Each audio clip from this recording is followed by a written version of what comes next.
नमस्कार प्रिय विद्यार्थियों। आज की वीडियो के माध्यम से हम लोग चर्चा करेंगे सोशियोलॉजी के दूसरे अध्याय के बारे में, यानी सेकंड चैप्टर के बारे में। आज की वीडियो के माध्यम से हम लोग जानेंगे समाजशास्त्र का जो सिलेबस है बीए थर्ड सेमेस्टर में, उसमें आपको सामाजिक परिवर्तन और सामाजिक आंदोलन के बारे में जानना है। सामाजिक परिवर्तन और सामाजिक आंदोलन में चैप्टर नंबर 1 हम लोगों ने डिस्कस कर लिया था। इसमें चैप्टर नंबर 1 में हम लोगों ने क्या पढ़ा था भैया?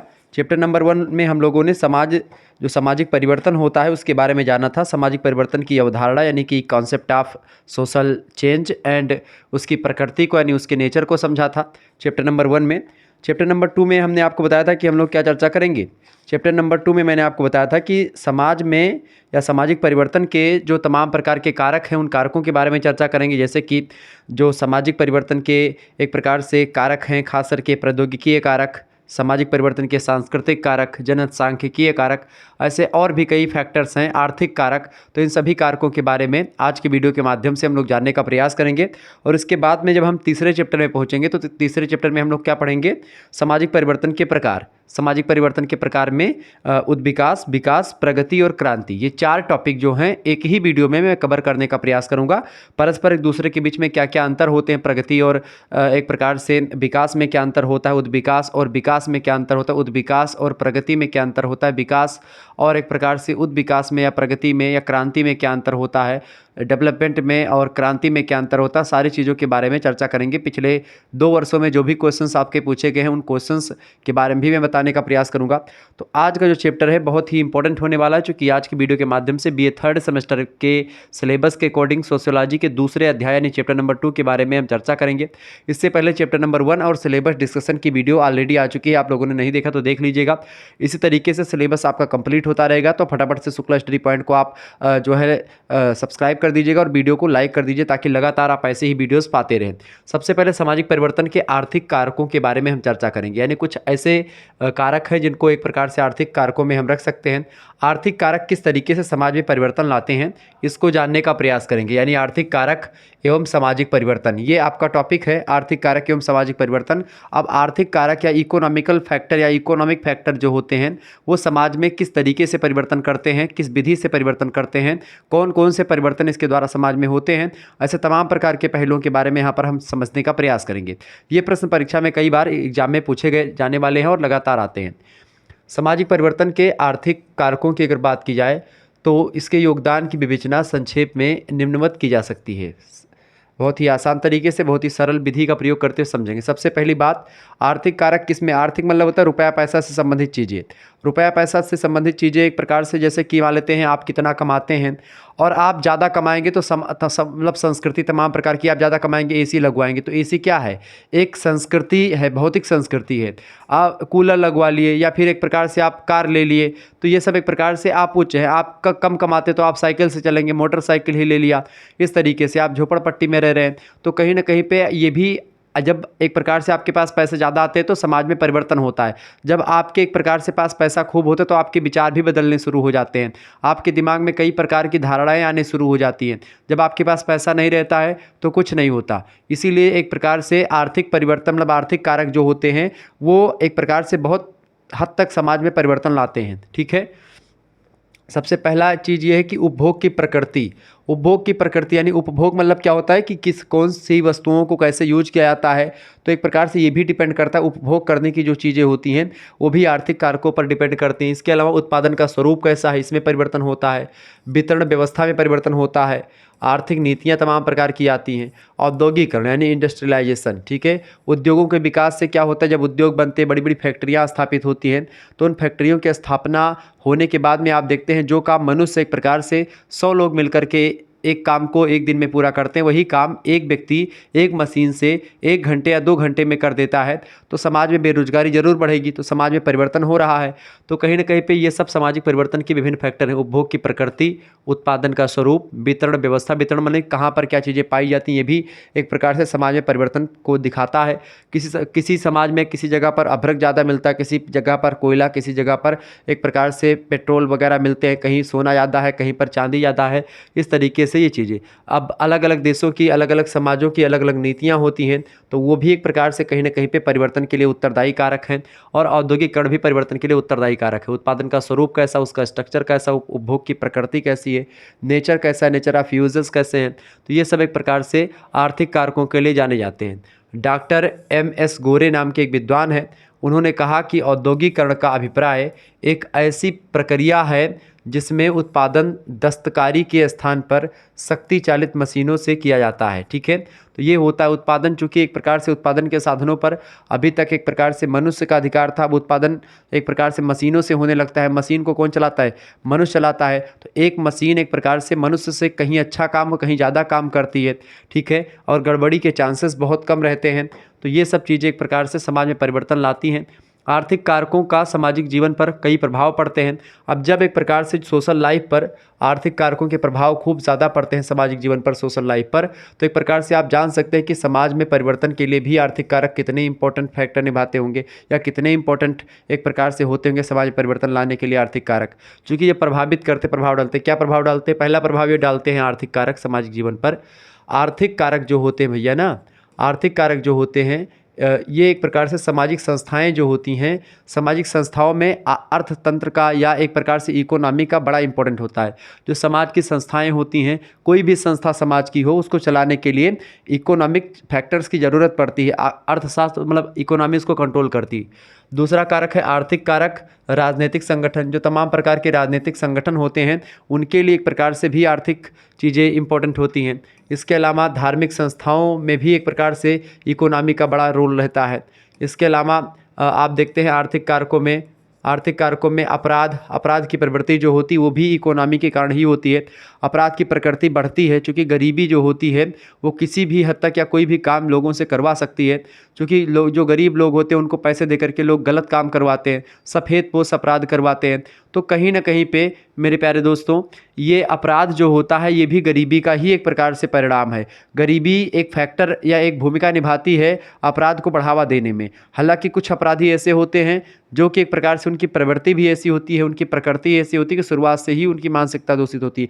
लेकिन कोई ना कोई कारण होता है अपराधी बनने के पीछे। अपराधी बनते नहीं हैं, अपराधी बनाए जाते हैं। चाहे हमारा समाज उनको बनाता है, चाहे उनका खुद का परिवार बनाता है, चाहे उनके जो करीबी लोग होते हैं वो उनको अपराधी बना देते हैं। जैसे कभी कभी क्या होता है, आए दिनों आप सुनते रहते हैं कि भाई कुछ चीज़ें हुई, तमाम घटनाएं हुई, लड़के लड़की आजकल बहुत सारे लड़ाई झगड़े करते हैं। ठीक है, तो उसमें भी एक प्रकार से ये आपराधिक मानसिकता उत्पन्न होती है। कोई कहते हैं कि अपनों के सताए लोग यहाँ राजेंद्र बनाए जाते हैं।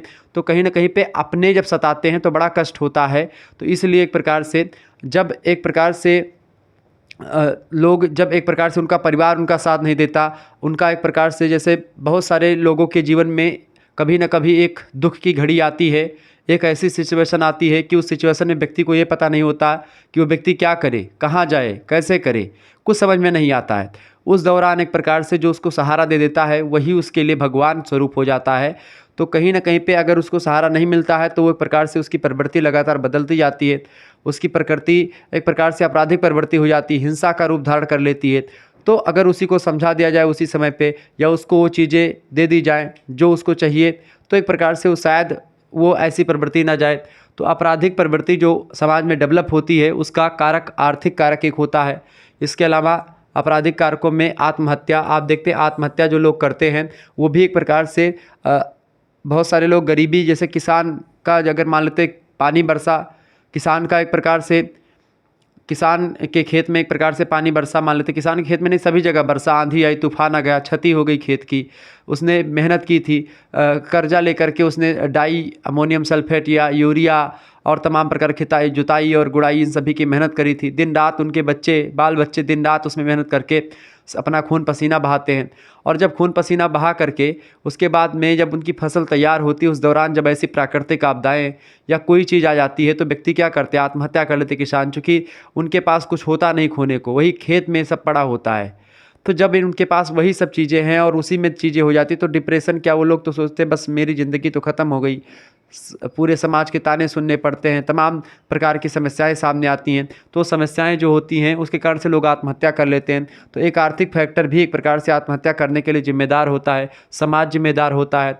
आत्महत्या का सामाजिक सिद्धांत या आत्महत्या का जो सिद्धांत दिया है दुर्खीम महोदय ने दिया है, इमाइल दुर्खीम नाम के एक बड़े ज़बरदस्त विद्वान हैं, समाजशास्त्री हैं, उन्होंने आत्महत्या के सिद्धांत को बहुत ही ज़बरदस्त तरीके से बताया कि आत्महत्या जो होती है वो एक प्रकार से व्यक्ति जानबूझ करके नहीं करता है। व्यक्ति एक प्रकार से जानता है कि ये मैं कर रहा हूँ, इसका जो परिणाम है वो मृत्यु है, लेकिन वो समाज में नहीं रह सकता है इस कारण से, चूँकि समाज ने उसको एक प्रकार से हमेशा नीची निगाहों से देखा, या उसको इस तरीके से उसके साथ ट्रीट किया जा रहा है, उसके साथ समान व्यवहार नहीं किया जा रहा है, उसके साथ कुछ विशेष व्यवहार या उसके साथ कुछ अलग प्रकार का ट्रीटमेंट होता है। तो समाज में जब लोग सताते हैं, अपने लोग सताते हैं, या कोई प्यार में धोखा मिलता है बहुत सारे बच्चों को, किसी का एक तमाम प्रकार के लोग एक प्रकार से ऐसे करते हैं। तो कहीं ना कहीं पे आत्महत्या लोग आर्थिक कारकों से करते हैं। बहुत सारे लोग तंग आ जाते हैं पैसे रुपए के मामले में और आत्महत्या कर लेते हैं। इसके अलावा स्थानांतरण के कारण से भी क्या होता है, कभी कभी क्या होता है कि किसी एरिया में आप रहते हैं, जैसे मान लेते हैं आप किसी बाज़ार के किनारे रहते हैं, यहाँ पर आपका 2 कमरा घर है, यहाँ से सड़क जा रही है और सड़क ये थी हाईवे भी। अभी मेरे बाज़ार में क्या है, ठीक है, मेरे बाज़ार में क्या है कि ये एक प्रकार सड़क आई है और लगभग सभी के घर पूरे बाज़ार के इधर इतने फैलेंगे और सभी का घर उसमें चला जाएगा। ठीक है, तब वो बेचारे परेशान ही हो रहे हैं, लेकिन क्या करें, उनका भी एक प्रकार से गुजर, सरकार एक प्रकार से भाई डेवलपमेंट कर रही, तो ऐसे में क्या होता है उनका स्थानांतरण होगा। अब यहाँ से एक प्रकार से उनका घर एक प्रकार से तोड़ा जाएगा। 55 फीट लगभग नियम है कि 55 फीट जो होता है वो एक प्रकार से सड़क के किनारे छोड़ करके बनाना चाहिए किसी व्यक्ति को घर। अगर उसके अंदर आएगा तो उसका कोई मुआवजा नहीं मिलेगा। 55 फीट के जैसे थोड़ा सा आगे जाएंगे, उनका घर तोड़ेंगे तो उसका मुआवजा मिलेगा। अब 55 ही फीट में वो अपना कमरा वमरा बना करके रह रहे थे, सारा का सारा चला गया उनका, तो उनका एक प्रकार से उनको क्या करना पड़ेगा, स्थानांतरण करना पड़ेगा, एक स्थान से दूसरे स्थान पर जाना पड़ेगा। और उनके पास मान लेते पैसे अगर हैं तो बनवा लेंगे, नहीं है पैसे तो कहीं कहाँ जाएंगे। तो इस कारण से लोग आत्महत्या करने पर भी मजबूर हो जाते हैं। इसके अलावा स्थानांतरण मतलब होता है एक स्थान से दूसरे स्थान पर जाना, ठीक है, किन्हीं कारणों के। इसके अलावा आर्थिक कारणों में जन्म और मृत्यु दर भी एक प्रकार से डिपेंड होती है कि भाई कितनी जनसंख्या, जन्म दर और मृत्यु दर कैसी, ये भी डिपेंड करता है। इसके अलावा आर्थिक कारक एवं जनसंख्या की शारीरिक और मानसिक विशेषताएं, जनसंख्या की मेंटल सिचुएशन है, मेंटल एक प्रकार से करैक्टरिस्टिक्स और फिजिकल करैक्टरिस्टिक्स क्या है, ये भी डिपेंड करती हैं आर्थिक कारकों पर ही। तो कहीं ना कहीं पे व्यक्ति अगर ज़्यादा धनी होगा, पैसे रुपए होंगे, तो शारीरिक क्षमता या शारीरिक दक्षता उसकी ठीक ठाक होगी, उसकी मानसिक योग्यता भी ठीक ठाक होगी। लेकिन व्यक्ति के पास पैसे नहीं रहेंगे तो व्यक्ति हमेशा मेंटली और शारीरिक तरीके से वो एक प्रकार से दुबला पतला ही रहेगा और वो एक प्रकार से वो हमेशा कुछ ना कुछ टेंशन में ही रहेगा। ठीक है, तो ये चीज़ें होती हैं। एक निर्धनों का नगर और दूसरा धनवानों का, यह एक दूसरे के साथ युद्ध करते रहते हैं। कभी कभी क्या होता है कि जो अमीर होते हैं वो गरीबों से जलते हैं और जो गरीब होते हैं वो अमीरों को देख करके जलते हैं। अच्छा, ये गरीब लोग तो सहारा कर लेते, कभी मान लेते कोई साहब आएंगे तो कुछ दे देंगे और उन्हीं के एक प्रकार से आगे पीछे लगे रहते हैं तो कुछ पा जाते हैं। और कहीं ना कहीं पे गरीबी सबसे बड़ा दुख, मेरे हिसाब से दुनिया का सबसे बड़ा दुख जो है वो गरीबी ही है। गरीबी में एक प्रकार से आपको क्या बताऊं, मैंने बड़ी करीब से देखी है और हालांकि इस पर चर्चा नहीं करते हैं। चलें, तो निर्धनों का नगर और दूसरा धनवानों का नगर एक दूसरे के साथ युद्ध करते रहते। तो इकोनॉमिकल फैक्टर जो होता है समाज में परिवर्तन लाने के एक प्रकार से बहुत ज़बरदस्त कारक है, समाज में परिवर्तन के लिए बहुत जिम्मेदार कारक है। समाजशास्त्री रॉबर्ट बी स्टीड महोदय हैं। बी स्टीड का कहना है कि यह एक जैविकीय सत्य है। जैविकीय मतलब एक प्रकार से होता है कि भाई ये जैविकीय मतलब एक बहुत दिन से चला आ रहा सत्य है कि जीवित रहने के लिए भोजन एक प्रकार से करना आवश्यक है। जिस तरीके से अगर आपको जिंदा रहना तो आपको भोजन करना है, इसी प्रकार से भोजन की व्यवस्था के लिए कार्य करना भी उतना ही आवश्यक है। अगर आप काम नहीं करेंगे तो आपको भोजन की प्राप्ति नहीं होगी। भोजन के उत्पादन और वितरण दोनों में आर्थिक कारकों का संबंध होता है। दोनों से आप देखेंगे, भोजन का उत्पादन करना हो तो भी आर्थिक कारक उसमें डिपेंड करता है, आर्थिक कारकों से रिलेटेड होता है। और वितरण यानी भोजन का बंटवारा या भोजन को कैसे एक प्रकार से बांटना है या किस तरीके से कहाँ कहाँ पर चीज़ें पाई जाती हैं, तो ये सब आर्थिक कारकों से इसका संबंध है। अतः यह मानव जीवन के विशिष्ट अंक बन गए हैं आर्थिक कारक। तो कुल मिलाकर के आर्थिक कारक जो हैं ये समाज में परिवर्तन के लिए एक प्रमुख उत्तरदायी कारक के रूप में हमारे समक्ष नजर आते हैं। इतना आपको लिख देना है। दीर्घ उत्तरीय में प्रश्न पूछा जाता है कि सामाजिक परिवर्तन किसे कहते हैं, सामाजिक परिवर्तन के आर्थिक कारकों की विवेचना कीजिए। ऐसे प्रश्न आए हैं परीक्षा में पिछले 2 वर्षों में कई विश्वविद्यालयों में। तो आप आसानी से इतने चीज़ लिख देंगे, आप ये बता देंगे, आपका हो जाएगा। यहाँ से आपका इतना दीर्घ उत्तरीय प्रश्न का उत्तर हो गया, आपका 8 से 10 नंबर तैयार। दूसरा आपका जो कारक होता है होता है प्रौद्योगिकी कारक। प्रौद्योगिकी यानी टेक्नोलॉजी जिसको आप बोलते हैं। जैसे टेक्नोलॉजी आजकल क्या है, आप डिजिटल बोर्ड पर पढ़ रहे हैं, उससे पहले आप व्हाइट बोर्ड पर पढ़ते थे। तो ये टेक्नोलॉजी का विकास ही है। मोबाइल फ़ोन, ठीक है, कंप्यूटर, लैपटॉप, ऐसे तमाम प्रकार के फैक्टर्स हैं जो कि चीज़ें दिखाई देती। तो प्रौद्योगिकी का अर्थ और परिभाषा समझने का प्रयास करते हैं। ठीक है, प्रौद्योगिकी का अर्थ और परिभाषा।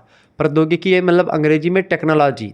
ठीक है, तो आपसे प्रश्न क्या पूछेगा, प्रश्न आपसे पूछेगा कि सामाजिक परिवर्तन किसे कहते हैं, सामाजिक परिवर्तन के प्रौद्योगिकीय कारकों की विवेचना कीजिए। ऐसे प्रश्न पूछेगा तो उस प्रश्न का उत्तर आप लिख पाएंगे बड़े आसानी से। देखिए, प्रौद्योगिकी का अभिप्राय या मतलब क्या होता है, यंत्र से नहीं होता, वरन यंत्रों का उपकरणों के व्यवस्थित ज्ञान से होता है। यानी यंत्र का, किसी भी यंत्र का एक प्रकार से, या किसी भी उपकरण जो यंत्र बना है वो किन उपकरणों से बना है, उसका एक प्रकार से व्यवस्थित या सिस्टमेटिकल नॉलेज अगर आपके पास है तो वो सिस्टमेटिकल नॉलेज किसी यंत्र को, किसी एक प्रकार से यंत्र को बनाने में जो लगे उपकरण है, वो उपकरण कौन कौन से हैं और किस विधि के द्वारा बनाया गया है, किसका प्रयोग करके बनाया गया है, किन किन पुर्जों का प्रयोग करके बनाया गया है। जब आप ये चीज़ें जानते हैं तो वही चीज़ एक प्रकार से आपकी प्रौद्योगिकी होती है, वही चीज़ आपकी टेक्नोलॉजी होती है। इस ज्ञान के द्वारा, किस ज्ञान के द्वारा, व्यवस्थित ज्ञान के द्वारा, जो कि यंत्रों के उपकरणों से रिलेटेड ज्ञान होता है। इसके द्वारा ही यंत्रों का निर्माण किया जाता है और उसका प्रयोग भी संभव हो पाता है। अगर आप ये जान जाएंगे कि भाई कोई भी चीज़ किन किन वस्तुओं से के मिलने से बनी है और इसका उपयोग क्या है, तभी आप उसको आगे चल करके यूज कर पाएंगे। तो ये एक प्रकार से ये इंपॉर्टेंट फैक्टर है। विभिन्न विद्वानों ने प्रौद्योगिकी की परिभाषा अपने अपने हिसाब से दी है। प्रौद्योगिकी है क्या, देखिए, प्रोफेसर A.K. सरन महोदय ने कहा प्रौद्योगिकी की परिभाषा को देते हुए कि किसी उद्देश्य या उद्देश्यों को, यानी एक उद्देश्य भी हो सकता है और कई उद्देश्य भी हो सकते हैं, तो किसी उद्देश्य या उद्देश्यों को पूर्ति हेतु अप्रत्यक्ष तथा उच्च श्रेणी के साधनों की व्यवस्था ही प्रौद्योगिकी होती है। यानी कोई भी उद्देश्य है या उद्देश्य है, उनकी पूर्ति के लिए अप्रत्यक्ष यानी इनडायरेक्ट या एक प्रकार से उच्च श्रेणी के साधनों की व्यवस्था करना ही क्या होता है, टेक्नोलॉजी होता है, प्रौद्योगिकी होता है।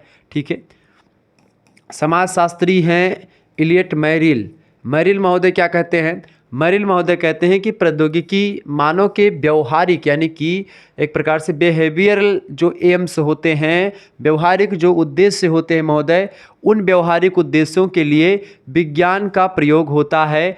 ऐसा कहा इलियट मैरिल ने, समाजशास्त्री मैरिल ने कहा कि प्रौद्योगिकी मानव के व्यवहारिक उद्देश्यों के लिए विज्ञान का प्रयोग होता है। यानी कि जो मनुष्य के व्यवहारिक उद्देश्य होते हैं, उन व्यवहारिक उद्देश्यों की प्राप्ति के लिए एक प्रकार से प्रौद्योगिकी का प्रयोग किया जाता है। ठीक है, ये बात ध्यान रखेंगे। वही विज्ञान आपका प्रौद्योगिकी है जिसका प्रयोग मनुष्य के व्यवहारिक उद्देश्यों की पूर्ति के लिए किया जाता है। ठीक है, ये बात आप ध्यान रखेंगे। अगले विद्वान है बिल्सर महोदय क्या कहते हैं, बिल्सर महोदय कहते हैं कि प्रौद्योगिकी एक सामान्य शब्द है जिसके अंतर्गत उपकरणों के उपयोग के द्वारा वस्तुओं को बनाने की संपूर्ण यांत्रिक प्रक्रियाएं आ जाती हैं। यानी कोई वस्तु कैसे बनती है उसकी पूरा एक प्रकार से पूरी जानकारी हमको मिल जाती है। ठीक है, ऑगबर्न WF ऑगबर्न कहते हैं कि प्रौद्योगिकी का अर्थ किसी भी प्रविधि से होता है। प्रविधि माने किसी भी मेथड से होता है जिस मेथड का प्रयोग करके हम तमाम प्रकार की वस्तुओं को बनाते हैं, जानते हैं। ठीक है, ये बात आप ध्यान रखेंगे। तो इस तरीके से आपने प्रौद्योगिकी की परिभाषा को समझा। आगे हम थोड़ा सा क्या समझेंगे, प्रौद्योगिकी और सामाजिक परिवर्तन, यानी प्रौद्योगिकी की वजह से समाज में क्या क्या परिवर्तन हुए हैं उसके बारे में हम जानने का प्रयास करेंगे, बारीकी के साथ चीज़ों को अध्ययन करेंगे। ठीक है, तो इसमें आपको चिंता नहीं करनी किसी भी प्रकार से, और बहुत ही चीज़ों को बारीकी के साथ हम अध्ययन करने का प्रयास करेंगे। ओके, तो अब हम जानेंगे प्रौद्योगिकी एवं सामाजिक परिवर्तन, यानी कि प्रौद्योगिकी की वजह से समाज में क्या क्या परिवर्तन हुए हैं और कैसे कैसे परिवर्तन होते हैं। सुप्रसिद्ध समाजशास्त्री हैं मैकाइबर और पेज, इनका नाम आप सभी लोग जानते होंगे। प्रथम सेमेस्टर से ही आप इनको पढ़ते आ रहे हैं, इनके बारे में सुनते आ रहे हैं। समाज की ही परिभाषा इन्होंने कुछ इस तरीके से दी कि समाज जो होता है सामाजिक संबंधों का जाल होता है। ये परिभाषा इतनी फेमस नहीं है, ये विश्व प्रसिद्ध परिभाषा है मैकाइबर और पेज की कि समाज क्या है, सामाजिक संबंधों का जाल है। और समाज के इन्हीं संबंधों के जाल को हम एक प्रकार से इसी जाल के वैज्ञानिक अध्ययन को ही समाज शास्त्र कहते हैं, या समाजशास्त्र इसी संबंधों के वैज्ञानिक अध्ययन का नाम है। ठीक है, तो कहीं ना कहीं मैकाइबर पेज बड़े फेमस समाजशास्त्री हैं। इनका कहना है कि हमारे युग का सर्वाधिक जो नवीन और व्यापक तत्व है वो पूंजीवाद नहीं है, वरन प्रौद्योगिकी यानी यंत्रीकरण होता है। यानी कि पूंजीवाद पैसा रुपया हो जाने से सारी चीज़ें नहीं। कोई देश बहुत अमीर है इसका ये मतलब नहीं है कि वो एक प्रकार से बहुत आगे है। कोई देश तब आगे माना जाएगा जब उसके पास प्रौद्योगिकी जितनी ज़्यादा होगी, यंत्र जितने ज़्यादा होंगे, यंत्रों के बनाने की जो विधियाँ हैं वो ज़्यादा होंगी, मेथड उनके पास ज़्यादा होंगे, कई तरीक़ों से एक ही वस्तु को कई तरीके से बनाने की विधियाँ, मेथड उनके पास होंगे, तब वो एक प्रकार से सुप्रसिद्ध माने जाएंगे। आधुनिक पूंजीवाद यंत्रीकरण का उपसंपादन हो सकता है। अब हम यह भली भांति समझते हैं कि यंत्रीकरण ने हमारे जीवन की रीतियों और विचार पद्धतियों को बड़ी गंभीरता से परिवर्तित किया है। मतलब कि ये एक प्रकार से हमारे संबंधों में चेंजमेंट आया है, हमारे संबंध में परिवर्तन हुआ, इसका मतलब कि सारी चीज़ों में परिवर्तन हो गया। प्रौद्योगिकी के प्रभाव एवं इससे विकसित सामाजिक परिवर्तन को संक्षेप में हम देख सकते हैं। आइए जानने का प्रयास करते हैं कि क्या क्या परिवर्तन सामाजिक मतलब प्रौद्योगिकी की वजह से समाज में होते हैं। पहला परिवर्तन, पारिवारिक जीवन में परिवर्तन लगातार बढ़ा है। क्योंकि जब प्रौद्योगिकी में परिवर्तन हुआ, टेक्नोलॉजी में परिवर्तन हुआ लगातार। टेक्नोलॉजी के परिवर्तन से पहले लोग एक प्रकार से मोबाइल फ़ोन नहीं था, आप सोचो कैसे लोग रहते थे। सभी लोग शाम को घर में साथ बैठकर भोजन करते थे, बातचीत करते थे। ठीक है, लेकिन आजकल क्या है, फ़ोन आ गया है। अब फ़ोन चलाते चलाते भोजन कर रहे हैं। ठीक है, उसमें एक प्रकार से कोई अपने पिताजी से बात नहीं कर रहा है, ना अपनी माताजी से बात कर रहा है, कोई दादाजी से अपनी बात नहीं कर रहा है। तो वृद्ध लोग भी एक प्रकार से मोबाइल ख़रीद रहे हैं। फेसबुक उनके मोबाइल में इंस्टॉल कर दिया जा रहा है और फेसबुक पे वो ऐसे ऐसे करके वीडियोज़ देखते रहते हैं। इंस्टाग्राम पे बच्चे आजकल के युवा रील देखते रहते हैं। ठीक है, तो इस तरीके से क्या हो रहा है कि आजकल कोई मतलब ऑनलाइन फ्रेंड्स के लिए एक प्रकार से लोग जो आपके करीबी हैं उनको लोग छोड़ दे रहे हैं। आजकल लोग इंस्टाग्राम, फेसबुक, व्हाट्सएप के चक्कर में अपनों को भुला दे रहे हैं। लोग झगड़ा करते हैं इस चीज़ को लेकर के कि एक प्रकार से अच्छा ऑनलाइन की दुनिया में अभी चूँकि नई नई दुनिया है, अभी पिछले 10 वर्षों से एक प्रकार से इसका बोलबाला हुआ है। इसी में एक प्रकार से लोग अभी एडजस्टमेंट नहीं हो पाए हैं एक दूसरे से। तो इसमें बहुत प्रकार की समस्याएं, सामाजिक समस्याएं खास करके बहुत उत्पन्न हुई हैं। तो टेक्नोलॉजी के आ जाने से जहाँ एक तरफ एक प्रकार से बहुत ज़्यादा फ़ायदे हुए हैं, जैसे आप लोग डिजिटल बोर्ड पर पढ़ रहे हैं अभी आसानी से, लेकिन ये तो फ़ायदा है, लेकिन इसकी वजह से बहुत सारे नुकसान भी हैं। तो प्रौद्योगिकी एक प्रकार से एक तरफ तो फ़ायदा करती है समाज का, दूसरी तरफ नुकसान भी करती है। ठीक है, मेरी तबीयत थोड़ी सी डाउन है, इसीलिए आपको थोड़ा सा मेरा चेहरा उतरा उतरा सा लग रहा होगा। ठीक है, मेरी तो थोड़ा गले में दिक्कत थी, तो अभी मैंने इसीलिए क्लास सही तरीके से नहीं हो पा रही थी आपकी, तो माफ़ी चाहेंगे अगर मैं उतने कॉन्फिडेंस या उतने एक प्रकार से एनर्जी के साथ आपको नहीं पढ़ा पा रहा हूँ, तो इसके लिए मैं माफ़ी चाहूँगा आपसे। तो प्लीज़ जो है थोड़ा सा आप लोग समझें मुझे क्लियर, उसके ताकि जो है कोई दिक्कत ना हो, आप ये सोचें कि जो है सर जी उतने एनर्जी के साथ नहीं पढ़ा रहे। तो पारिवारिक जीवन में परिवर्तन जो हो रहा है, आजकल परिवार के लोग आपस में एक प्रकार से पारिवारिक में क्या पहले संयुक्त परिवार होता था, जॉइंट फैमिली, आजकल एक प्रकार से एकाकी परिवार की संख्या बढ़ गई है। तमाम प्रकार के परिवर्तन देखने को मिल रहे हैं। दूसरा, प्रौद्योगिकी एवं सामाजिक जीवन, सोशल लाइफ में बहुत परिवर्तन हुआ है टेक्नोलॉजी की वजह से। ठीक है, इसके अलावा आर्थिक जीवन और प्रौद्योगिकी, आर्थिक जीवन में भी बहुत परिवर्तन हुआ है, क्योंकि आर्थिक जीवन आपका बहुत हद तक चेंज हुआ। आजकल यूट्यूब के माध्यम से लोग पैसे कमाने लगे हैं, फेसबुक के माध्यम से, इंस्टाग्राम से लोग पैसे कमाते हैं, ऑनलाइन तमाम प्रकार के लोग पैसे कमाते हैं।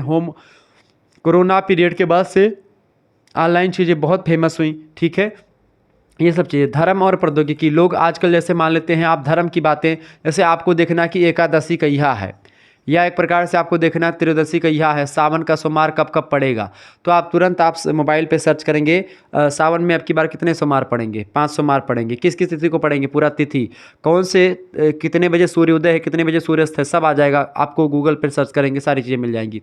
हमारी राशि ये है तो हमारे ऊपर शनि अरिष्ट है कि नहीं अरिष्ट है, ये तक आ जाएगा। तो कहीं ना कहीं पे आज एक प्रकार से जो है सारी चीज़ें, आप सुबह सुबह उठते हैं तो किसी पंडित से आपको पूछने की ज़रूरत नहीं है, आपकी टीवी पर ही तमाम प्रकार के चैनल चैनल आ चुके जिसमें बड़े बड़े पंडित लोग बैठ करके वहाँ पर उस दिन के बारे में, क्या नक्षत्र की तिथि कैसी है, सारी जानकारी वहाँ पर देते हैं। कौन से समय शुभ है, कौन सा अशुभ है, किसके लिए शुभ किसके लिए अशुभ है, ये सारी चीज़ें बताते रहते हैं। तो कहीं ना कहीं पे धर्म के माध्यम से, आजकल इंटरनेट के माध्यम से धर्म का प्रचार प्रसार खूब हो रहा है। आज तक आप देख रहे हैं बहुत ज़्यादा एक प्रकार से वो मचा हुआ है कहीं ना कहीं पे। तो धर्म में परिवर्तन बहुत ज़्यादा हुआ प्रौद्योगिकी की वजह से। तो प्रौद्योगिकी कारकों का समाज के सभी पक्षों पर प्रभाव पड़ा है। इसके कारण सामाजिक संरचना में क्रांतिकारी परिवर्तन हुआ है। इसकी वजह क्रांतिकारी परिवर्तन मतलब तीव्र गति से। पिछले दशक में आप देखते हैं इतना परिवर्तन नहीं था समाज में। पिछले 2 दशकों में अगर आप देखेंगे, एक तो 2000 ईस्वी के बाद से आप देखेंगे तो इस दौरान 21वीं शताब्दी में आप देखेंगे कि बहुत ज़्यादा परिवर्तन एक प्रकार समाज में देखने को मिला है। और यह परिवर्तन एक बहुत लंबी प्रक्रिया के तहत नहीं हुआ है। ये परिवर्तन एक प्रकार से एक बैग हुआ है, एक अचानक से हुआ है।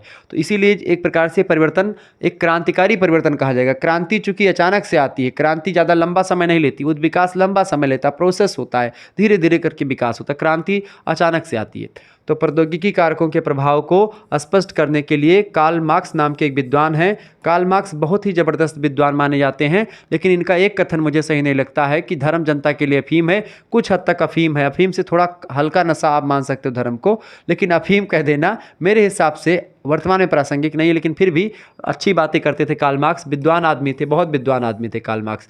वर्ग संघर्ष की विचारधारा देते हैं, द्वंद्वात्मक भौतिकवाद की विचारधारा देते हैं आप, अतिरिक्त मूल्य का सिद्धांत देते हैं कार्ल मार्क्स। कार्ल मार्क्स न केवल समाजशास्त्री बल्कि पॉलिटिकल साइंस में भी अपना योगदान देते हैं, अर्थशास्त्री भी रहे हैं। तो कहीं ना कहीं कार्ल मार्क्स के एक प्रकार से इनकी जो विचारधारा है ये समाजवाद या वैज्ञानिक समाजवाद के प्रणेता माने जाते हैं। ठीक है, कम्युनिस्ट मैनिफेस्टो एक प्रकार से इनका लेख बड़ा फेमस रहा है। तो कार्ल मार्क्स के बारे में बहुत सारी जानकारी आपको एक प्रकार से दे सकते हैं, लेकिन यहाँ पर बस आप ये जानें कि कार्ल मार्क्स ने कहा क्या। सामाजिक संरचना प्रौद्योगिकी पर टिकी हुई है। इन्होंने कहा यदि कोई भी परिवर्तन प्रौद्योगिकी में होता है तो स्वाभाविक रूप से उसका प्रभाव सामाजिक संरचना पर यानी सोशल जो स्ट्रक्चर है उस पर पड़ता है तथा धार्मिक, नैतिक, सामाजिक, राजनीतिक आदि जीवन के विभिन्न पहलुओं में परिवर्तन हो जाता है मात्र प्रौद्योगिकी में परिवर्तन से। आजकल आप देखते हैं नात बात रिश्तेदार में आप यहीं से बैठ करके क्या करते हैं, तुरंत फ़ोन करते हैं कि हाँ भैया कैसे हैं, तो हाँ उधर से आता है हाँ मैं ठीक हूँ, बातचीत हो जाती है। और पहले क्या था, चिट्ठी भेजते थे, 1 महीने बाद रिप्लाई आता था। आजकल कोई ऑनलाइन बैठा है और आप एसएमएस करो और वो ऑनलाइन है और आपका एसएमएस ना रीड करे ना सीन करे और एसएमएस आने में 2 से 3 मिनट का समय लग जाता है, तो आप एक प्रकार से गुस्सा हो जाते हैं। आप एक प्रकार से आपके दिमाग में तमाम प्रकार के ख्याल आने लगते हैं।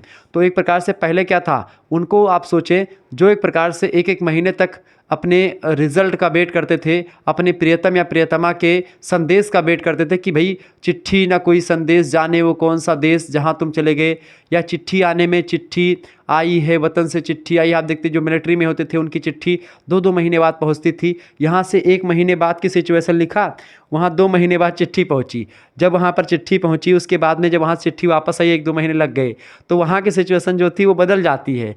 ठीक है, ऐसे चीज़ें वहाँ पर होती थी, मतलब पहले की। आजकल क्या तुरंत फ़ोन किया, तुरंत वीडियो कॉलिंग देख लिया, सब कुछ हो गया।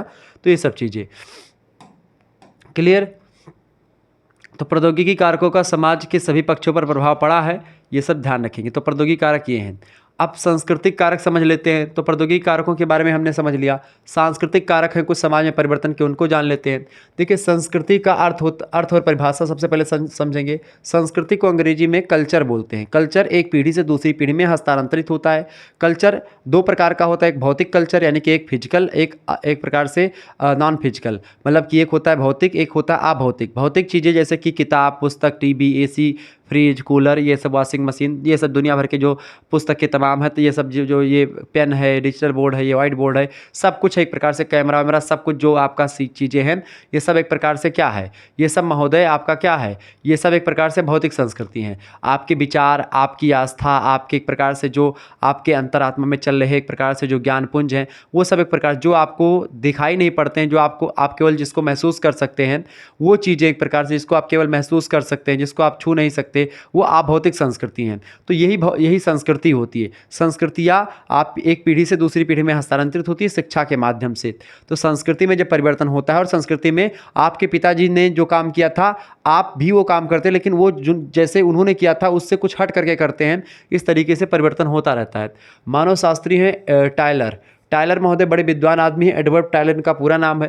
इन्होंने कहा कि संस्कृति वह जटिल संपूर्णता होती है जिसके अंतर्गत ज्ञान यानी नॉलेज, विश्वास, कला, नैतिकता यानी मोरलिटी, कानून यानी लॉ, प्रथा समझते हैं, प्रथाएं जो होती हैं कि भाई हमारे में ये छजता है, ये नहीं छजता है। बहुत सारे लोग ब्याह होते तो कहते हैं हमारे यहाँ डाल नहीं बनता है, ठीक है, या हमारे यहाँ एक प्रकार से बेड नहीं दिया जाता लड़की की शादी में, हमारे यहाँ भोजन नहीं करवाया जाता, हमारे में जैसे वो नहीं छाजता, क्या बोलते, जन्मदिन। जैसे कि अब हम लोगों का, मैं 4 भाई हूँ तो मेरे चारों भाई का जन्मदिन नहीं होता है, ठीक है, तो नहीं छाजता जन्मदिन, हम नहीं मनाते, बस वो इंस्टाग्राम उस पर पोस्ट कर देते हैं। जो केक वगैरह का सिस्टम था वो हम लोग नहीं करते, ठीक है। तो ये होता है, ये सब यही सब प्रथाएं मतलब कि जो हमारे पिताजी करते आ रहे, हमारे दादा ने किया, वही मैं भी करूं तो वो प्रथा बनती चली जाती है।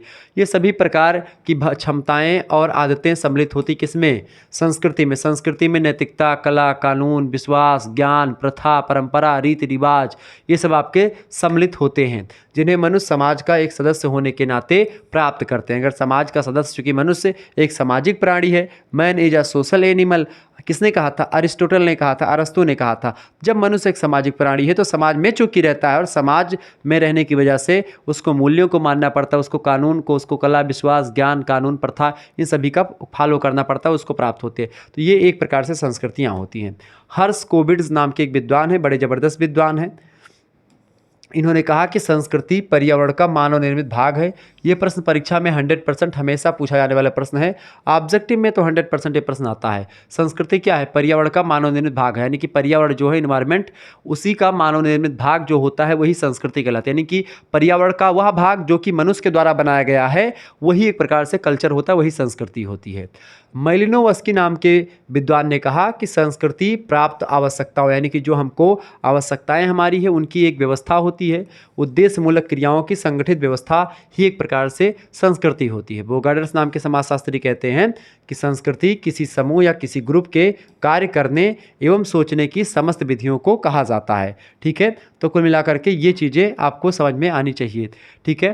संस्कृति किसी समूह के कार्य करने एवं सोचने की समस्त विधियों को कहते हैं, तो ये होती है संस्कृति। संस्कृति की विशेषताओं को समझ लेते हैं, क्योंकि संस्कृति की विशेषताओं को लेकर के प्रश्न परीक्षा में पूछे गए हैं। संस्कृति की विशेषताएं क्या होती हैं? देखिए, संस्कृति की प्रमुख विशेषताएं निम्नलिखित हैं। पहली विशेषता है कि संस्कृति सीखा हुआ व्यवहार होता है, यानी कि हम अपने पिता से सीखते हैं, हमारा बच्चा हमसे सीखेगा। यानी संस्कृतियां हम देख करके, सुन करके, समझ करके, समाज में बैठ करके जानते हैं, सीखते हैं और उसके अकॉर्डिंग हमारा एक प्रकार से विकास होता है। दूसरी बात, हस्तांतरण का गुण इसमें होता है, यानी एक पीढ़ी से दूसरी पीढ़ी में संस्कृतियां हस्तांतरित होती हैं, जाती हैं। तीसरी बात, संस्कृति सामाजिक होती है, व्यक्तिक नहीं होती। संस्कृति एक प्रकार से किसी एक व्यक्ति जो काम कर रहा है वो संस्कृति नहीं होती, जब पूरा समाज वो काम कर रहा होता है वो संस्कृति होती है। पूरे समाज की आदतें, पूरे समाज के गुण, पूरे समाज की कला, पूरे समाज का मूल्य, पूरे समाज की नैतिकता, ठीक है, पूरे समाज का विश्वास, पूरे समाज की प्रथाएं, वो एक प्रकार से संस्कृति होती है। किसी एक व्यक्ति के मान लेने से वो संस्कृति नहीं बन जाती, पूरा समुदाय, पूरा समाज, पूरा समूह मानता है उसको। इसके अलावा संस्कृति गतिशील प्रकृति होती है संस्कृति की, यानी कि संस्कृति की एक प्रकार से जो विशेषताएं हैं, उसका जो नेचर है उसमें परिवर्तन होता रहता है, ठीक है, ये बात ध्यान रखेंगे। इसके अलावा आवश्यकताओं की पूर्ति होती है संस्कृति की वजह से, ठीक है।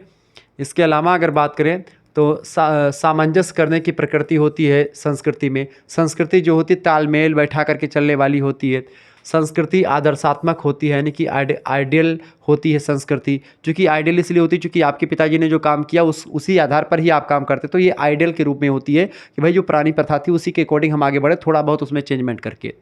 इसके अलावा संस्कृति पृथकता अथवा भिन्नता में एक प्रकार से विश्वास करती है। मतलब जो संस्कृति होती है अलग अलग समाजों की अलग अलग हो सकती है, अलग कल्चर, अलग अलग समाजों के अलग अलग रीति रिवाज हो सकते हैं, तो वो भिन्नता होती है इसमें। एकीकरण की विशेषता इसमें होती है, क्योंकि संस्कृतियाँ जो होती हैं पूरे समाज को एक बनाती हैं, उसको एक करने का प्रयास करती हैं पूरे समाज को, ठीक है। तो एकीकरण की विशेषता इसमें पाई जाती है। सांस्कृतिक कारक और सामाजिक परिवर्तन समझ लेते हैं कि सांस्कृतिक कारकों की वजह से समाज में कैसे परिवर्तन होते हैं, ठीक है। सांस्कृतिक कारक और सामाजिक परिवर्तन, ठीक है। सामाजिक परिवर्तन एवं सांस्कृतिक कारकों में परस्पर घनिष्ठ संबंध रहा है। इस संदर्भ में सांस्कृतिक विलंबना का सिद्धांत प्रमुख है। सांस्कृतिक विलंबना का सिद्धांत समझ लेने का प्रयास करते हैं। सांस्कृतिक विलंबना का सिद्धांत ये एक प्रकार समझ लेंगे तो सांस्कृतिक विलंबना को अगर आपने समझ लिया, क्योंकि ये टॉपिक आपसे परीक्षा में पूछा आता है, तो सांस्कृतिक परिवर्तन जो मतलब जो सामाजिक परिवर्तन होता है संस्कृति के कारणों से, उसको आप जान लेंगे। सांस्कृतिक विलंबना के सिद्धांत का प्रतिपादन किया था सुप्रसिद्ध समाजशास्त्री हैं आकबर्न और निमकाफ ने, या आकबर्न के द्वारा किया गया था सांस्कृतिक विलंबना के सिद्धांत का प्रतिपादन। आपके अनुसार यानी आकबर्न के अनुसार सामाजिक परिवर्तन के लिए सांस्कृतिक कारक उत्तरदायी होते हैं। अब सांस्कृतिक विलंबना को अगर आप समझेंगे तो एक प्रकार से इसकी अर्थ परिभाषा को समझ लेंगे तो आपके सांस्कृतिक परिवर्तन एक प्रकार से मतलब सांस्कृतिक कारकों की वजह से समाज में कैसे परिवर्तन होते हैं वो आप जान जाएंगे। सांस्कृतिक विलंबना शब्द का प्रयोग समाजशास्त्री अकबर ने सर्वप्रथम अपनी पुस्तक सामाजिक परिवर्तन में किया था, यानी कि सोशल चेंज नाम की पुस्तक है 1922 में जो प्रकाशित हुई पुस्तक। इसी पुस्तक में एक प्रकार से सामाजिक परिवर्तन मतलब सांस्कृतिक विलंबना शब्द का प्रयोग इन्होंने किया। अब अन्य समाजशास्त्रियों के द्वारा भी शब्द का प्रयोग अत्यधिक रूप से किया जा रहा है। लॉग अथवा विलंबना का शाब्दिक अर्थ बिछड़ने से लगाया मतलब पिछड़ने से लगाया जाता है। अकबर ने अपने सिद्धांत को समझाने के लिए संस्कृति को भौतिक और अभौतिक दो भागों में विभाजित किया। उसके अनुसार भौतिक और अभौतिक संस्कृति मानव जीवन के दो अंग होते हैं। मैंने शुरुआत में बताया भौतिक संस्कृति मतलब कि जो जैसे पुस्तक ये रीति मतलब जैसे मान लेते हैं एक पंखा है। अब सांस्कृतिक विलंबना को मैं आपको अपने शब्दों में समझाऊं। सांस्कृतिक विलंबना मतलब कि एक पीछे रह जाए, दो संस्कृति हैं, एक भौतिक एक अभौतिक। अब मान लेते हैं कि पंखा कूलर मतलब जैसे पहले बेना था, बेना मतलब जो हाथ से हिलाने वाला मतलब हाथ से एक प्रकार से जिसको आप ऐसे घुमा करके हवा लेते थे वो होता है आपका बेना, ठीक है, जिसको हैंड फैन आप कह सकते हैं। फिर उसके बाद पंखा आया तो बेना से पंखा बना, फिर पंखा से क्या बना, कूलर बनी, कूलर से एसी बन गई। यानी कि एक प्रकार से ये तो डेवलप हो रहा है। लेकिन आपके विचार आप पहले ऐसा सोचते थे, जब बेना हाँकते थे तब जैसा सोचते थे, आपके विचार जैसे थे। आप पंखा है तब भी आपके विचार वैसे हैं। आपके पास एक प्रकार से कूलर लगी तब भी आपके विचार वैसे हैं, और आपके पास एसी लग गई तब भी आपके विचार अगर वैसे हैं, तो आपका जो विचार है ये हुआ आपका अभौतिक संस्कृति, और जो पंखा कूलर ये सब हुआ ये आपकी हुई भौतिक संस्कृति। तो भौतिक संस्कृति में विकास तो हो रहा है, लेकिन अभौतिक संस्कृति में विकास धीमा हो रहा है, या अभौतिक संस्कृति में विकास नहीं हो रहा है, या धीरे धीरे विकास, अभौतिक संस्कृति का विकास धीरे धीरे हो रहा है, और भौतिक संस्कृति का विकास एकदम से पीक पर है। यानी कि वो विकास खूब, एक भौतिक संस्कृति का विकास खूब तीव्र गति से हो रहा है और अभौतिक गति का विकास धीरे धीरे हो रहा है। इस तरीके से क्या हो रहा है, यही सांस्कृतिक विलंबना, यानी कि एक संस्कृति ज़्यादा तेज चले और दूसरी संस्कृति का विकास धीमे गति से हो, ये होता है सांस्कृतिक विलंबना। अब इसमें एक प्रकार से विचार भी हो सकता है कि आपके विचार एकदम से अव्वल दर्जे को सबसे हाईएस्ट विचार हो, लेकिन आपके पास भौतिक संस्कृतियां ना हो, या भौतिक संस्कृति का विकास किस समाज में ना हो, लेकिन उनके विचार एक प्रकार से आज से 500 साल पहले के हों। जैसे कि वो था, क्या नाम है उसका, मोहम्मद बिन तुगलक। तो सांस्कृतिक विलंबना वो चीज़ें होती है।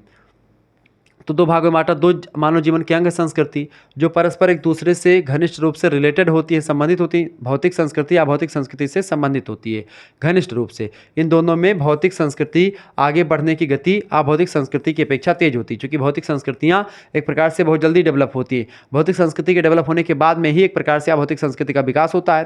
तो जब भौतिक संस्कृति तीव्र गति से आगे बढ़ती है और अभौतिक संस्कृति धीमे गति से आगे बढ़ती है, तो वही सांस्कृतिक विलंबना हो जाती है। ठीक है, ये बात आप ध्यान रखेंगे। सांस्कृतिक विलंबना से संबंधित अन्य उदाहरणाएं भी हैं जिनको समझ लें। जैसे कि प्रौद्योगिकी विलंबना होती, प्रौद्योगिकी में एक प्रकार से ऐसे होता है कोई चीज़ आगे बढ़ गई, कोई चीज़ पीछे रह गई। प्रौद्योगिकी में ऐसा होता है, प्रौद्योगिक प्रतिरोध, सांस्कृतिक संघर्ष, सांस्कृतिक विसंयोजता, तो ये सब चीज़ें इसमें शामिल होती हैं। ठीक है, अब चीज़ों को यहाँ पर तो ये सांस्कृतिक विलंबना होगी। तो ऐसे में जो संस्कृतियाँ होती हैं इनके परिवर्तन से एक प्रकार से विचारों में और एक प्रकार चीज़ों में परिवर्तन होता है। तो इसीलिए समाज में परिवर्तन के लिए सांस्कृतिक कारक भी उतने ही जिम्मेदार हैं जितने कि एक प्रकार से आर्थिक कारक और प्रौद्योगिकी कारक थे। अगला कारक आपका है जनसांख्यिकी कारक। जनसंख्यात्मक कारक जो हैं इसका अभिप्राय जनसंख्या के आकार और जनसंख्या घनत्व में वृद्धि अथवा ह्रास से होता है। यानी जनसंख्या जब घटती है या जनसंख्या बढ़ती है, किसी समाज में जनसंख्या बहुत कम एरिया में बहुत ज़्यादा रहती है, किसी समाज में जनसंख्या बहुत बड़े एरिया में बहुत कम रहती है। तो इन सभी की वजह से समाज में परिवर्तन कैसे होता है, जन्म दर और मृत्यु दर में कैसे चीज़ें मतलब जन्म दर ज़्यादा होगी तो परिवर्तन समाज में होता है, मृत्यु दर की वजह से भी। तो जनसंख्या एक प्रकार से बड़ा इंपॉर्टेंट फैक्टर होता है समाज में परिवर्तन के लिए। जनसंख्या और सामाजिक परिवर्तन को समझ लेते हैं भैया। ठीक है,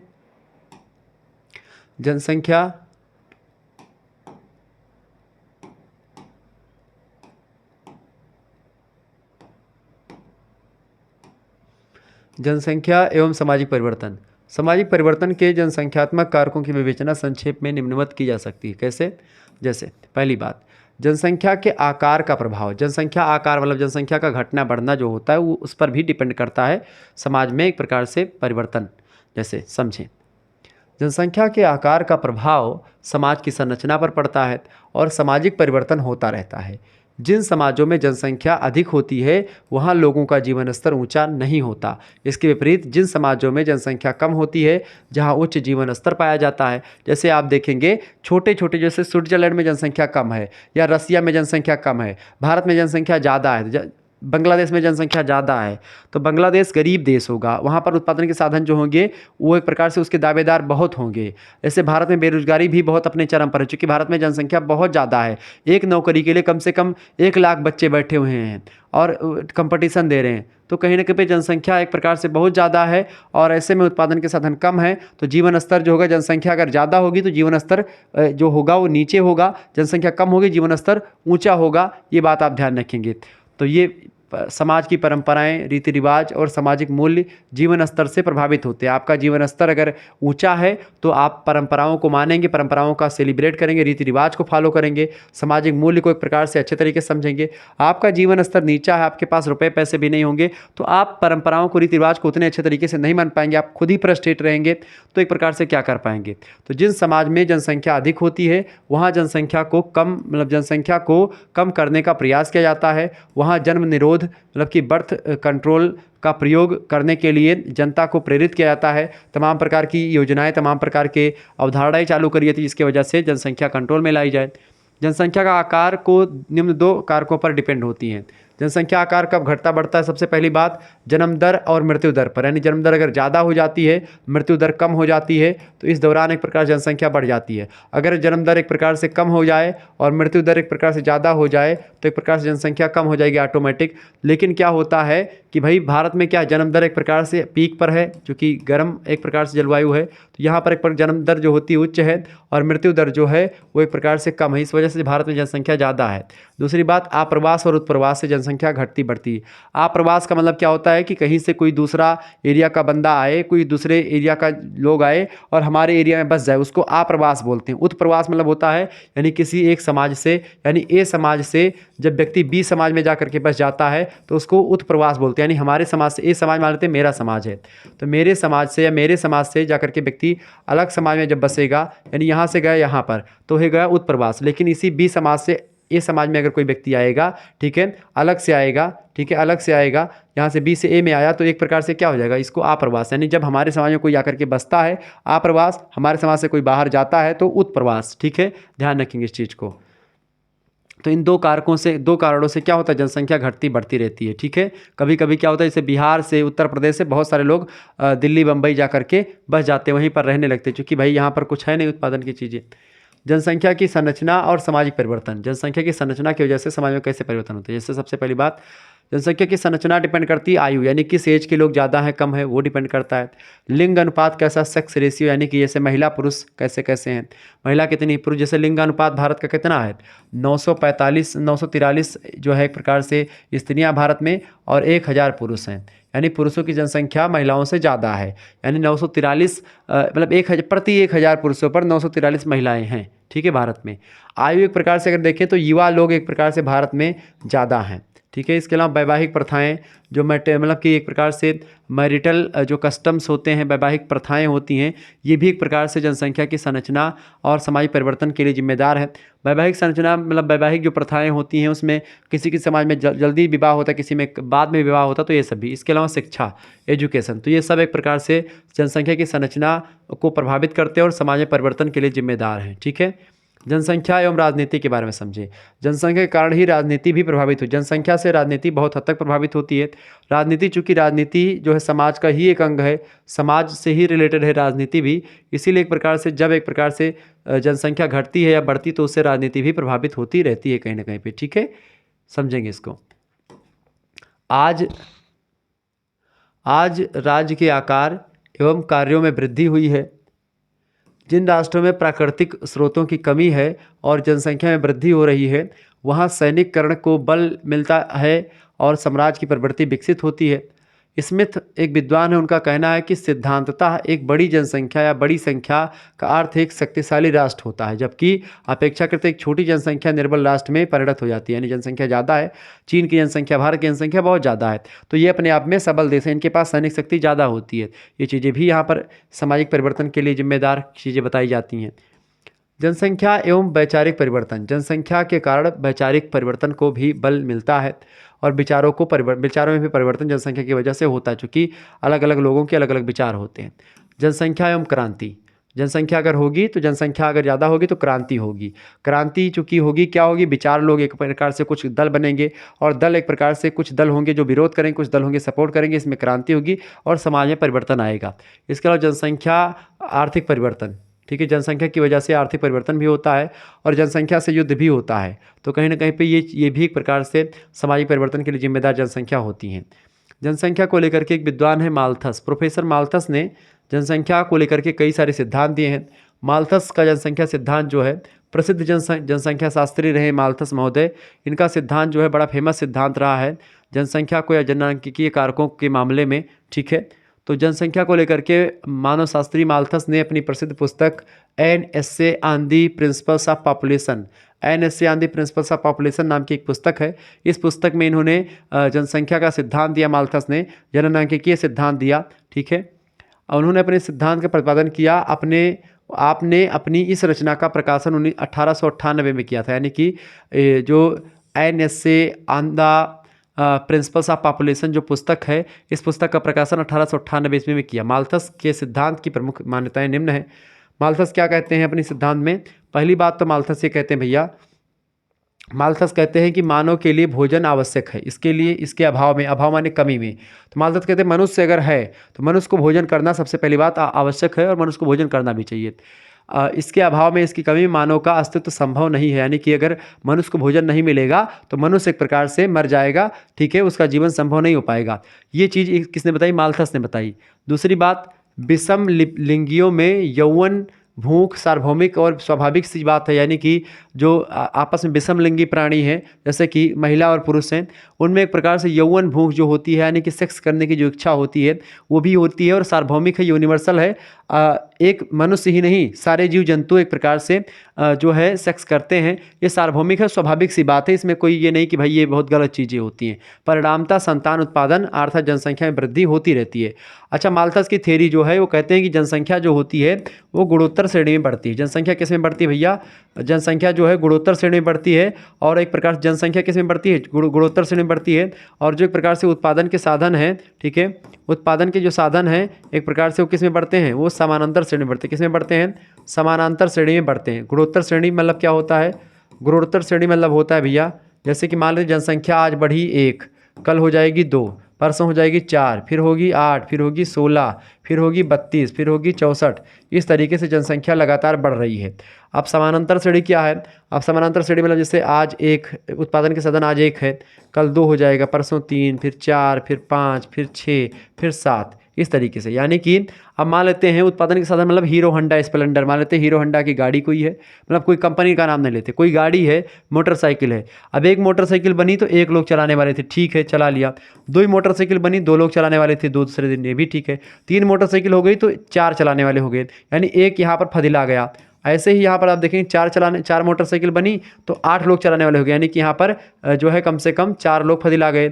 यहाँ पर 5 मोटरसाइकिल बनी तो लगभग यहाँ पर 9, यानी कि 9 5 16, 9 लोग एक प्रकार से फदिला गए। इस तरह की जनसंख्या जो है लगातार बढ़ती जाती है। उत्पादन के साधन जो होते हैं एक अपने निश्चित क्रम में बढ़ते हैं, समानांतर श्रेणी में बढ़ते हैं, ठीक है, जबकि ये गुणोत्तर श्रेणी में बढ़ते हैं, ठीक है, समझ रहे चीज़ों को ना। तो ये जनसंख्या को लेकर के नहीं बताया, जो जनसंख्या का एक प्रकार से जो सिद्धांत है माल्थस का, ये यही सिद्धांत है। तो इस तरीके से आप लोगों ने जननांकिकीय कारक, ठीक है, प्रौद्योगिकी कारक, और इसके अलावा आपने आर्थिक कारक, सांस्कृतिक कारक और एक प्रकार से ऐसे तमाम प्रकार के कारकों के बारे में समझ लिया। तो सांस्कृतिक, सामाजिक, ये सब कारक की वजह से समाज में परिवर्तन होता है। तो आज की वीडियो के माध्यम से चैप्टर नंबर 2 हमने समाप्त कर लिया। अब चैप्टर नंबर 3 के बारे में चर्चा करेंगे और ज्योग्राफी का चैप्टर नंबर 2 की वीडियो आपके समक्ष जल्द आएगी, तो इसको लेकर के परेशान ना हो। चैप्टर 2 ज्योग्राफी का एक मतलब कि कल या एक प्रकार से कल ही आपके लिए व्यवस्थित कर दिया जाएगा, तो आप परेशान ना हो, जल्द ही ये क्लास आपके लिए आएगी। ठीक है, एक चीज़ और ध्यान रखेंगे, अगर आपको एक प्रकार से पूरा कोर्स या एक प्रकार से इसका नोट्स वगैरह लेना है, नोट्स लेने के लिए आपको हिंदी का कोर्स लेना पड़ेगा। हिंदी का कोर्स जो है एक प्रकार से BA 3rd सेमेस्टर का जो कोर्स है, हिंदी गद्य का ही नहीं बल्कि सभी सब्जेक्ट का कोर्स आप मान सकते हैं। अगर कोई भी सब्जेक्ट आपका अगर कोर्स आपको लेना है तो उसके लिए आप SMS करें 91 61, ठीक है, 93 60 62, ये मेरा व्हाट्सअप नंबर है। इस पर आपको अगर SMS करेंगे तो इसमें हिंदी का कोर्स, सोशोलॉजी का, पॉलिटिकल साइंस का, हर एक सब्जेक्ट का कोर्स जो होगा मात्र और मात्र कितने रुपए में दिया जाएगा भैया, उसको 100 रुपीज़ में आपको दे दिया जाएगा। यानी कि 91 से 93 60 62, ये मेरा व्हाट्सअप नंबर है। इस पर आपको SMS करना है कि सर जी हमको BA 3rd सेमेस्टर का कोर्स चाहिए। अब आपके सब्जेक्ट जो भी होंगे, खास करके Hindi, geography, political science, history, home science का भी कोर्स है, तो ये सब आप एक प्रकार से आपको 100 रुपये में ही दिए जाएंगे। इसमें आपको मिलेगा क्या, इसमें आपको PDF नोट्स मिलेंगे, जैसे कि अभी मैंने चैप्टर नंबर 1 2 पढ़ाया, चैप्टर नंबर 1 का, चैप्टर नंबर 2 का, इन सभी का PDF आपको मिलेगा। PDF के साथ साथ आपको एक प्रकार से जो वीडियो होंगे, वीडियो लेक्चर आपको मिलेंगे, जिसमें मैं समझा करके आपको चीज़ों को बताऊँगा। इसके अलावा वीडियो के साथ साथ आपको एक प्रकार से मॉडल पेपर तैयार हो रहा है, मॉडल पेपर आपको मिलेंगे। मॉडल पेपर के साथ साथ आपको रिवीजन क्लास मिलेगी, यानी मैराथन क्लास मिलेगी। मैराथन क्लास में मैं एक प्रकार से आपको सारी चीज़ समझा दूंगा। मैराथन क्लास के बाद में एक प्रकार से आपको रिवीजन क्लास भी दी जाएगी। ठीक है, इसके अलावा आपके जो मॉडल पेपर होंगे वो एक प्रकार से सब्जेक्टिव होंगे, यानी कि जिसमें क्वेश्चंस और आंसर्स होंगे लिखित वाले, और एक ऑब्जेक्टिव का भी मैं एक प्रकार से बता दूंगा। वैसे ऑब्जेक्टिव क्वेश्चन जो होते हैं वो मैं चर्चा करता रहता हूँ चैप्टर के अंत में ही। आज मैंने चैप्टर के अंत में नहीं लगाया, चूँकि यहाँ से ऑब्जेक्टिव क्वेश्चन बहुत कम पूछे गए थे, इसीलिए। तो इसमें आप जो है अगर लेना है कोर्स तो लीजिए, उसमें एक प्रकार से सारे सब्जेक्ट के आपको PDF वगैरह मिलते रहते हैं। मात्र 100 रुपये आपको खर्च करना है, उसी में एक प्रकार सारी चीज़ें आपको मिल जाएंगी। ठीक है, आप SMS कर दें 91 61 पर, वहाँ पर आप बताएंगे हमको कोर्स लेना है सर जी, तो तुरंत आपके लिए एक प्रकार से मैं बता दूंगा कि कोर्स का क्या प्रोसेस है। ठीक है, धन्यवाद, मिलते हैं फिर नेक्स्ट वीडियो में। तब तक के लिए जय हिंद, जय भारत। आप सभी का बहुत बहुत धन्यवाद। हमारे से जुड़ने के लिए इसी प्रकार से अपना प्यार हमेशा बनाए रखेंगे। ठीक है, धन्यवाद।